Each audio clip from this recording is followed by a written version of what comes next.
Welcome back to the Free Video Books channel. Today we're reading the chapter The Trap of the White Sphinx, of the Time Machine by H.G. Wells. Before we get started, why not like and subscribe? Now, sit tight and let's get into it. About 8 or 9 in the morning I came to the same seat of yellow metal from which I had viewed the world upon the evening of my arrival. I thought of my hasty conclusions upon that evening and could not refrain from laughing bitterly at my confidence. Here was the same beautiful scene, the same abundant foliage, the same splendid palaces and magnificent ruins, the same silver river running between its fertile banks. The gay robes of the beautiful people moved hither and thither among the trees. Some were bathing in exactly the place where I had saved Weena, and that suddenly gave me a keen stab of pain. And like blots upon the landscape rose the cupolas above the ways to the underworld. I understood now what all the beauty of the overworld people covered. Very pleasant was their day, as pleasant as the day of the cattle in the field. Like the cattle, they knew of no enemies and provided against no needs. And their end was the same. I grieved to think how brief the dream of the human intellect had been. It had committed suicide. It had set itself steadfastly towards comfort and ease. A balanced society with security and permanency as its watchword. It had attained its hopes to come to this at last. Once, life and property must have reached almost absolute safety. The rich had been assured of his wealth and comfort, the toiler assured of his life and work. No doubt in that perfect world there had been no unemployed problem, no social question left unsolved. And a great quiet had followed. It is a law of nature we overlook, that intellectual versatility is the compensation for change, danger, and trouble. An animal perfectly in harmony with its environment is a perfect mechanism. Nature never appeals to intelligence until habit and instinct are useless. There is no intelligence where there is no change and no need of change. Only those animals partake of intelligence that have to meet a huge variety of needs and dangers. So, as I see it, the upperworld man had drifted towards his feeble prettiness, and the underworld to mere mechanical industry.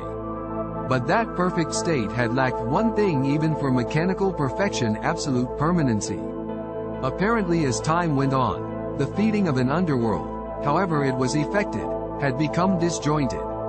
Mother Necessity, who had been staved off for a few thousand years, came back again, and she began below. The underworld being in contact with machinery, which, however perfect, still needs some little thought outside habit, had probably retained perforce rather more initiative, if less of every other human character, than the upper. And when other meat failed them, they turned to what old habit had hitherto forbidden.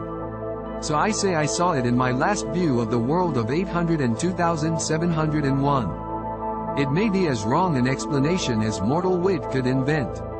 It is how the thing shaped itself to me, and as that I give it to you. After the fatigues, excitements, and terrors of the past days, and in spite of my grief, this seat and the tranquil view and the warm sunlight were very pleasant. I was very tired and sleepy, and soon my theorizing passed into dozing.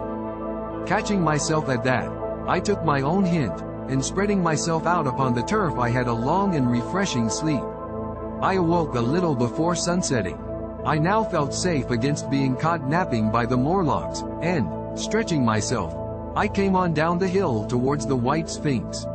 I had my crowbar in one hand, and the other hand played with the matches in my pocket.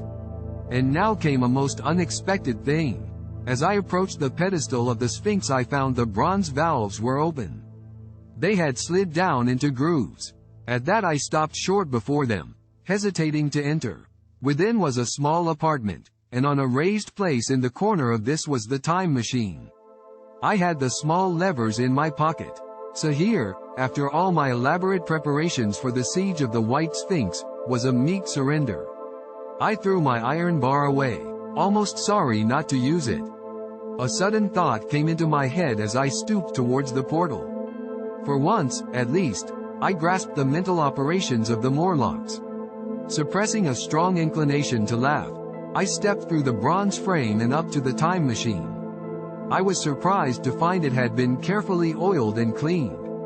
I have suspected since that the Morlocks had even partially taken it to pieces while trying in their dim way to grasp its purpose. Now as I stood and examined it, finding a pleasure in the mere touch of the contrivance, the thing I had expected happened. The bronze panels suddenly slid up and struck the frame with a clang. I was in the dark trapped. So the Morlocks thought. At that I chuckled gleefully. I could already hear their murmuring laughter as they came towards me. Very calmly I tried to strike the match. I had only to fix on the levers and depart then like a ghost. But I had overlooked one little thing. The matches were of that abominable kind that light only on the box. You may imagine how all my calm vanished. The little brutes were close upon me. One touched me. I made a sweeping blow in the dark at them with the levers, and began to scramble into the saddle of the machine. Then came one hand upon me and then another. Then I had simply to fight against their persistent fingers for my levers, and at the same time feel for the studs over which these fitted. Indeed, they almost got away from me. As it slipped from my hand, I had to butt in the dark with my head. I could hear the Morlock's skull ring to recover it. It was a nearer thing than the fight in the forest, I think, this last scramble. But at last the lever was fixed and pulled over. The clinging hands slipped from me. The darkness presently fell from my eyes.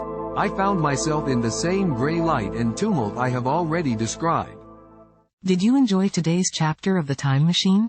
Why not subscribe and ring the bell? Next time we'll be reading the chapter, The Further Vision. Don't miss it.